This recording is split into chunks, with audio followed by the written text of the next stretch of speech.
Welcome to Game Design. Hey everybody, it's Mr. Krill, and you're in Game Design.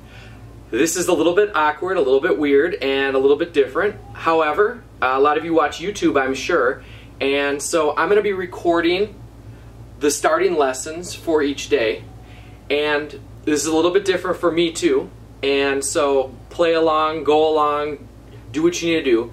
What I'm going to call you is gamers, and I'm really excited that you're here in the class. I just want to show you a couple things that I'm going to share with you. This is my Elements of Game Design layout. This is 9 weeks for us to understand game design and how it all breaks down and how it works. This is shared with you, and I hope you can see this screen okay. I try to make this a little bit user-friendly for me and for you, so I'm going to try to pull this camera just a little bit closer. And there we go. Hopefully that helps. I wanted to be in the screen as well. But I just want to point out to you, these are all the things that we cover. Unit 1 is called Basics to Gaming, and we're going to be talking about our favorite games. We're actually going to go back to gaming when we were a kid and talking about all different kinds of things and different types of games. We also are going to learn an acronym called CREATIVE, and CREATIVE is a way that we can call attention to what we're doing. We can review parts and pieces, and we can educate others. So this is going to be a really interactive class. It's going to be kind of strange because, like I said, we're doing this from home and we don't have the luxury of being together on this. So bear with me and let's go through it. The next thing I wanted to show you was just a form I'm going to share with you as well. It's going to look something like this. But each of these is different video lessons that we are going to go through. One of the things that I pride myself on is video technology and digital aspects, but it is kind of sad that we're not together. So what we're going to do is every day you're going to be watching a video and taking some time to take note. I'm going to interject and talk through it. I'm going to film myself, and I just want to adjust the camera a little bit more just so that whole screen is on there. There we go. I'm going to be talking, and you're going to be taking note as well. What I was thinking of doing is sharing a form with you, and that form is something you'll fill out every time you watch one of the videos. So this form is going to help you to be successful with what we're doing. I'm sorry that I'm in the dark. I just wanted to make sure that you could see the screen. Try my best, everybody. Welcome to Game Design, and let's move forward with what's happening. Another thing we do is called 5-minute games. This is probably going to be something that you're going to have to do at home with your family. Maybe you've got a brother or sister. Maybe your mom or dad can help you with this. Maybe your grandma or grandpa, whoever. Maybe it's something you're doing on your own. If you have any problems with any of these kinds of things, you can always contact me. You can email me, krillm@oasd.org. But we're going to be doing 5-minute games, and it's going to give you an opportunity to understand design. Trying to go through this really quick for all of you, because I know watching videos is not that exciting. We always have this starter video. I put this together to just kind of give us a sense of what's happening. This is my favorite sound, Sonic, so let's listen. There you go, there's some Sonic. Gamers, it is now time for our Elements of Game Design sessions to begin. We are continuing exploration, innovation, experiential design, and so much more. So, with that being said, I appreciate your patience with this, gamers. I'm glad you're in my class. What I always do on the first day is invite everybody to join our classroom. So, we have a Google Classroom. I put it right up here on the screen for you. And I'm also sharing it with you too. So if you're watching this video and you haven't joined yet, go ahead and join. Everything that we need to do is going to be posted in Classroom. I like to put things together in Google Docs as well. And what's nice about that is I'm able to give you opportunities to see what's coming up, and you can work at your own pace. I'm going to give you things to do every day. And so this week is a 4-day week. We're going to introduce ourselves today. Then we're going to take some time to start working on our first project, and hopefully this will all make sense for you. Okay, so it's lowercase md, number 5, lowercase p, 6, lowercase b, and w. If you want to hit pause here and make sure you're signing in the classroom, you can. All you have to do is hit pause. So hit pause, and we're back. That'll be really nice. I'll be able to say those things to you, and you'll be able to do different things and then continue on with this video. Like I said, this video is going to be a little bit longer, but that will be okay. The next thing I want to talk about is just welcoming you all here, and I'm going to go through my opening presentation with you, just give you a mindset. So I want to welcome you to Game Design, and I'm going to kind of take myself out of this a little bit and move this closer to here so that you can see. Game design is all about creating. A lot of times when we think about games, we think about sitting in our basement, having some Doritos, having some Mountain Dew. You're with your boys, you're with your girlfriends, you're all hanging out and you're playing some games. You're online, you're doing League of Legends, you maybe are doing all sorts of fun things.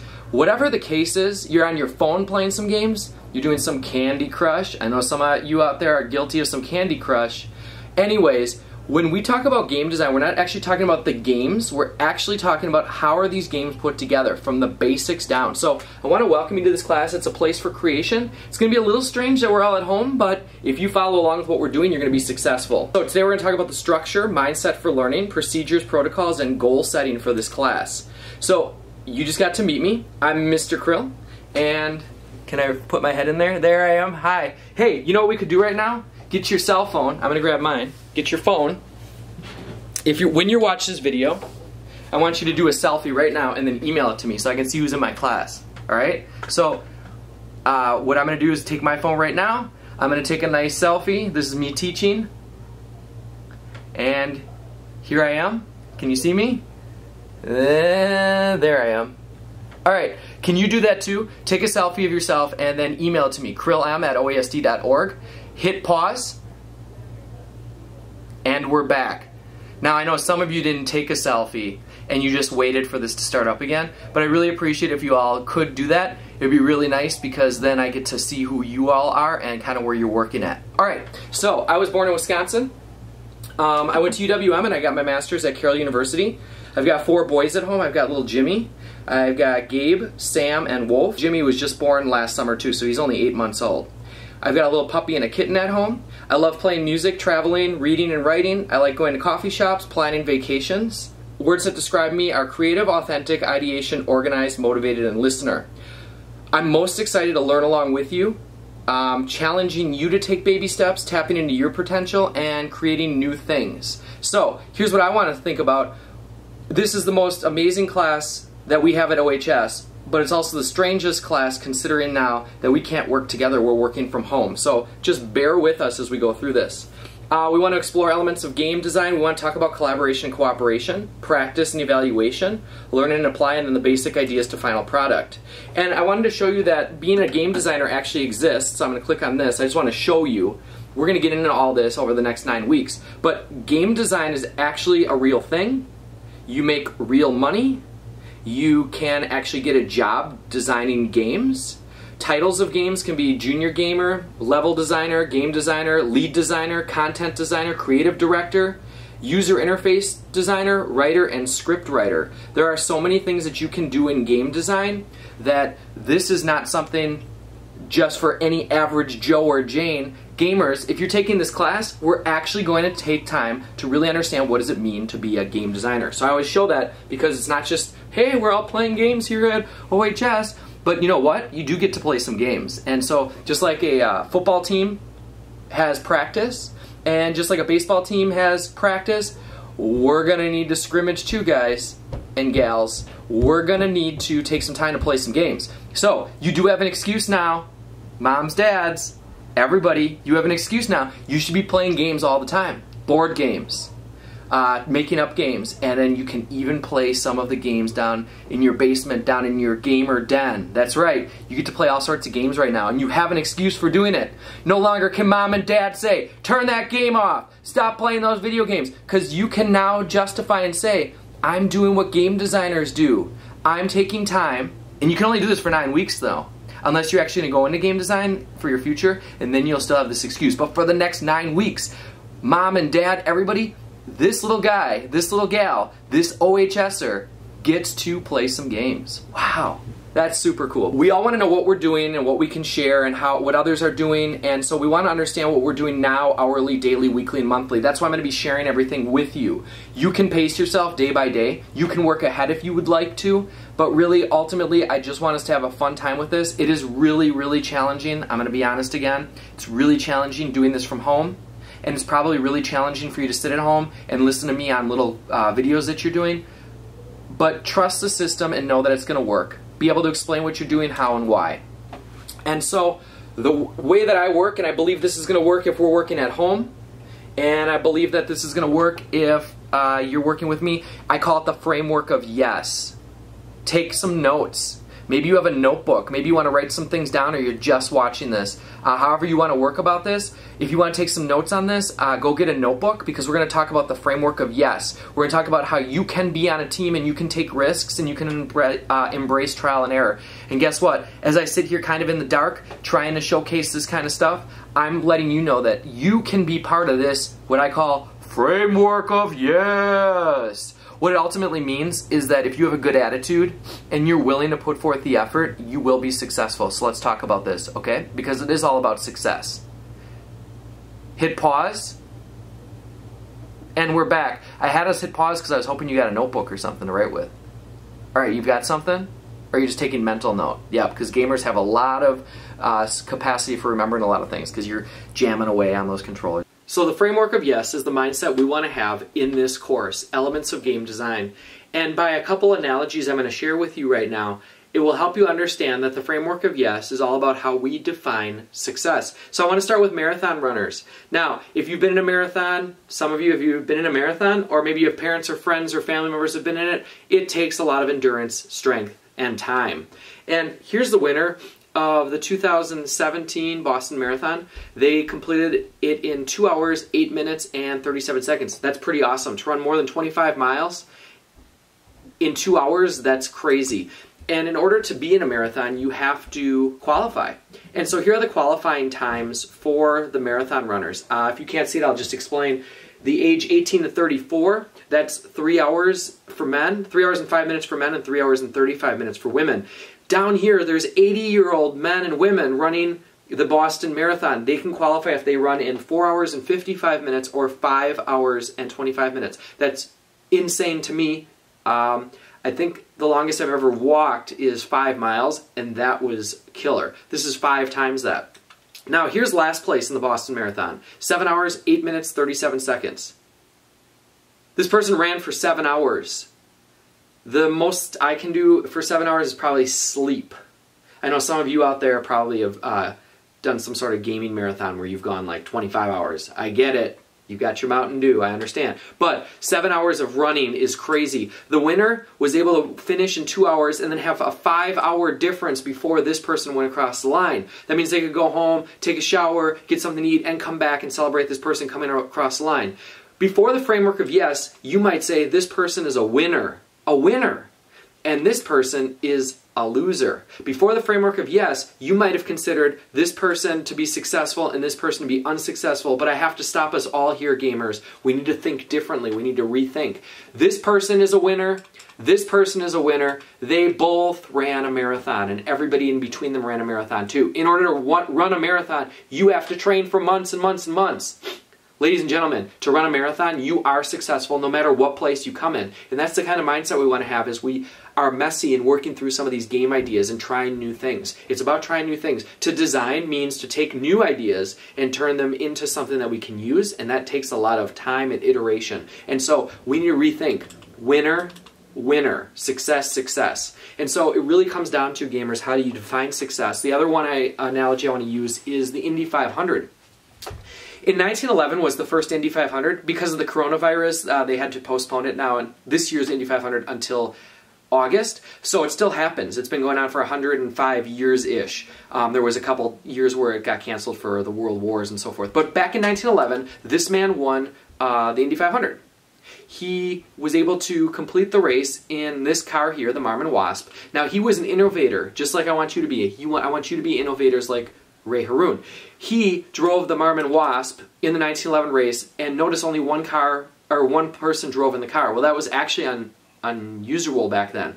Most times they had a driver, and they also had a navigator. Well, Ray Harroun was an innovator, and he wanted to make his car faster, so he wanted to reduce weight. So each man weighs about 200 pounds. He kicked out the navigator, and he thought he could just do it on his own. So his car did go faster because it had less weight, and so it had more speed. But the problem was he wasn't able to see if any cars were approaching him, because the navigator could look over their shoulder and let you know if something was happening. So what happened here was he was able to do something pretty innovative. He stuck this up on the car. It's a rear view mirror. He was about to get interviewed about the race, and he pulled out his little mirror, because men back then had a little mirror that they would use, and he stuck bubble gum on the back of it, and he was able to be successful with that as well.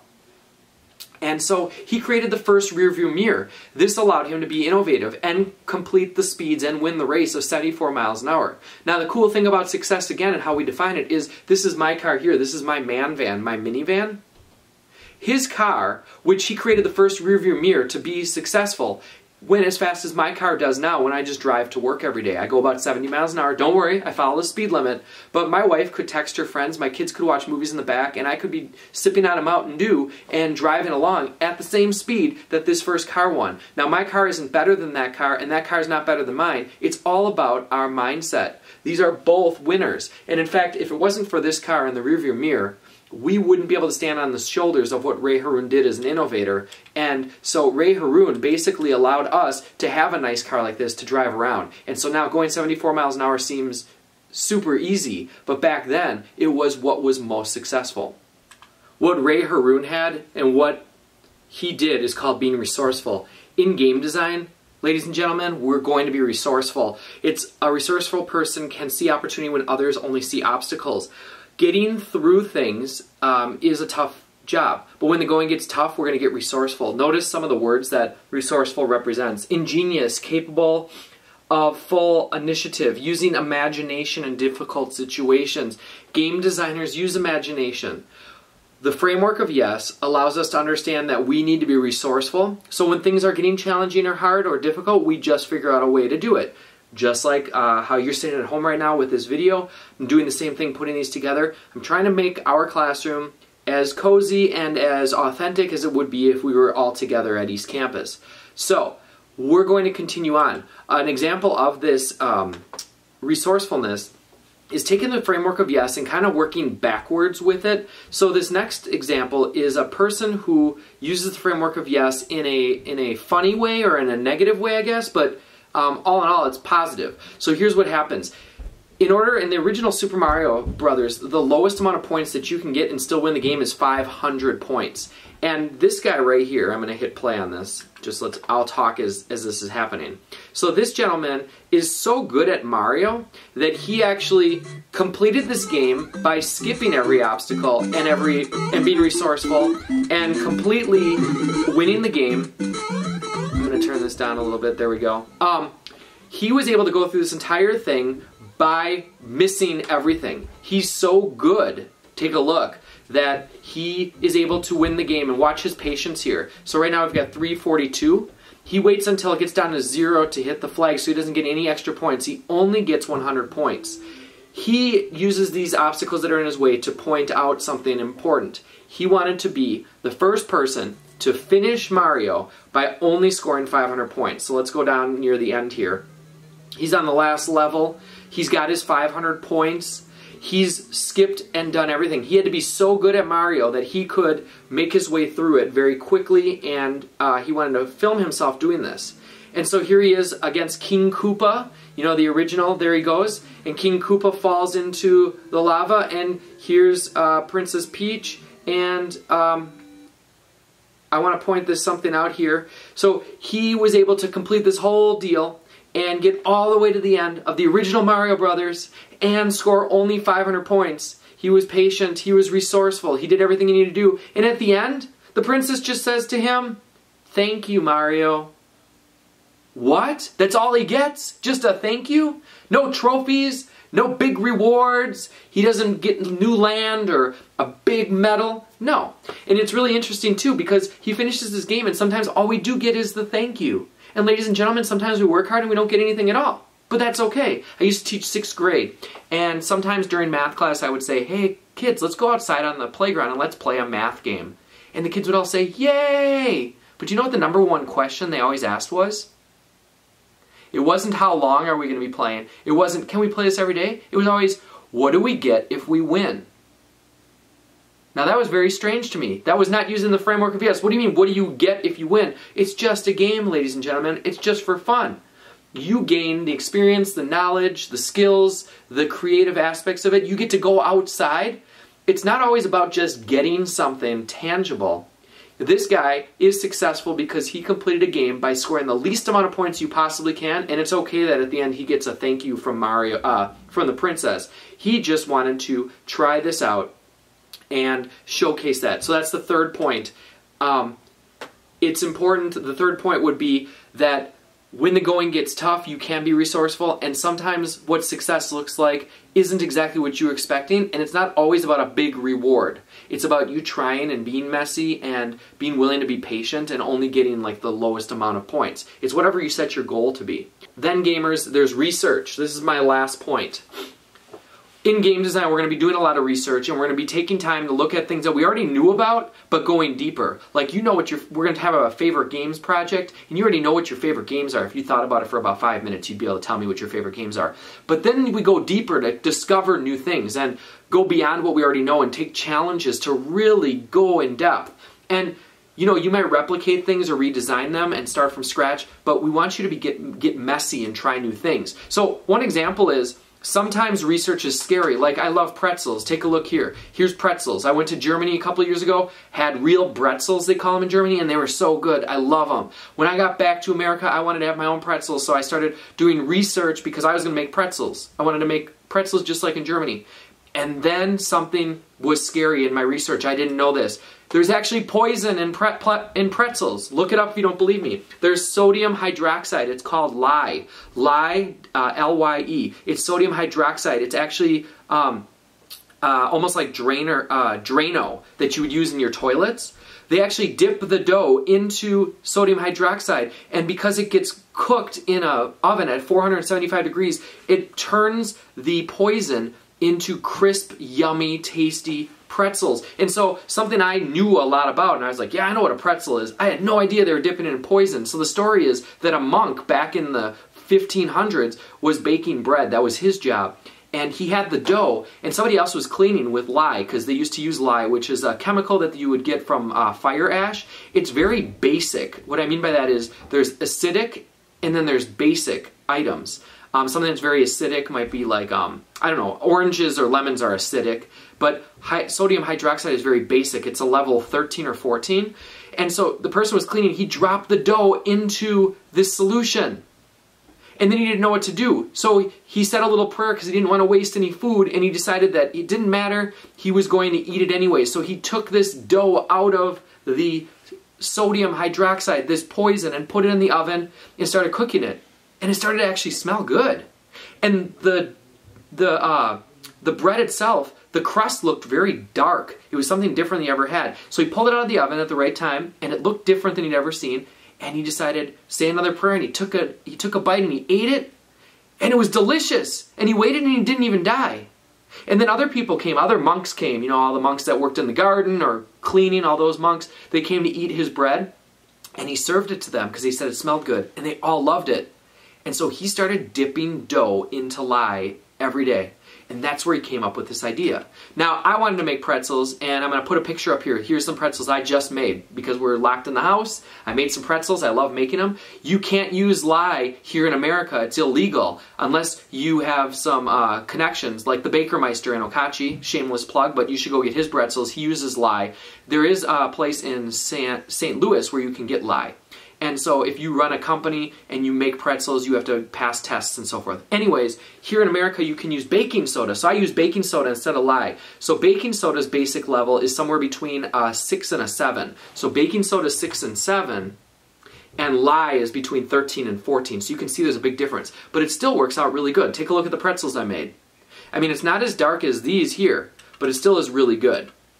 And so when we do research, we're going to be researching things we already kind of know about, but you need to go deeper and discover new things. So you start with something you do know, which is awareness of a topic, pretzel, then you accept that there might be some more to it, and then you embrace this new idea and you learn more about it. I know so much more about pretzels Instead of just being an eater or a consumer of pretzels, I'm now a producer of pretzels, and I use something that's going to allow me to get a good, tasty thing. And we're going to do those same kinds of things here in game design. And so we need to change our mindset and have a paradigm shift. And so all the words that are on the right-hand side are all old words that we used in school, and I want to do new words. These are game design words. Instead of a learner, we're a doer. Instead of a smart person, we're a problem solver. We're not smart anymore, we solve problems. You don't have to be a brainiac. You can always go to Google. You can always read about things. We can change our way from tests to assessments. We can, instead of looking to the teacher, we can look to each other. We're all in this together.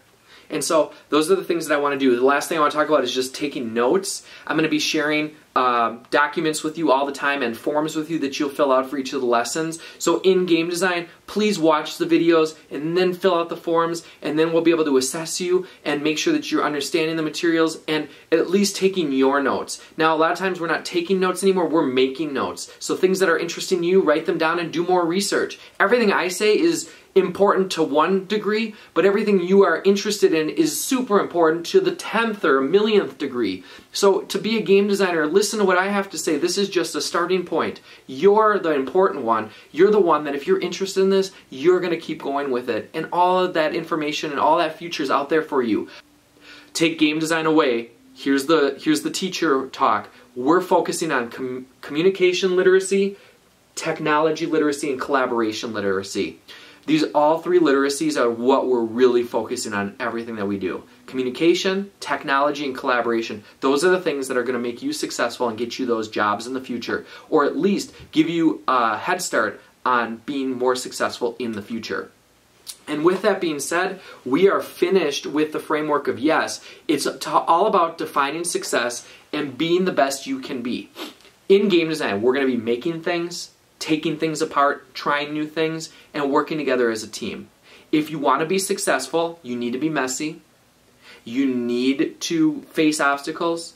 You're going to need to do research. You're going to need to stop every day and take some time for game design. It's going to be fun. It's going to be challenging, and I'm going to be there with you. Make sure that you have filled out the information to sign up for Classroom. You can always get a hold of me. I'm really excited. Every day you're going to be watching a video lesson and then doing an activity, and I'm going to have videos to support each of the things that we're doing. We're all in this together. I hope that you're healthy and safe. I hope that these were helpful to you. I'm sorry that this first video was very long.